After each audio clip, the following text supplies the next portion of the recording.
اگر تم چاہتے ہو کہ تمہارے نیک اولاد ہو تو خاوند سے ہمیشہ رزق حلال کا تقاضا کرنا۔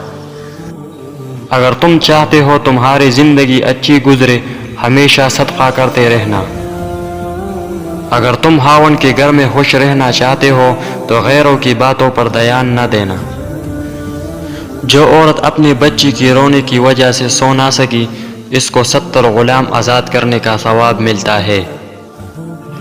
ماں باپ کے ساتھ تمہارا سلوک ایسی کہانی ہے جو کہ لکھتی تم ہو لیکن تمہاری اولاد تمہیں پڑھ کر سناتی ہے۔ والدین کے لیے کچھ کرنا چاہتے ہیں تو بس اتنا کیجئے کہ کوئی آپ کی وجہ سے ان کی تربیت پر انگلی نہ اٹھائے۔ ایک بیوی گھر میں اپنے شوہر کو علیحدگی پر مجبور کرتی ہے مگر وہی عورت والدین کے گھر بھائیوں کو اکٹھا رہنے کی تلقین کرتی ہے۔ اگر تم چاہتے ہو کہ خاوند ہمیشہ محبت کرے تو ہمیشہ صاف ستھرے رہنا۔ اگر تم چاہتے ہو کہ میرا گھرانہ سب سے اعلیٰ ہو تو بچوں کی اچھی تربیت کرنا۔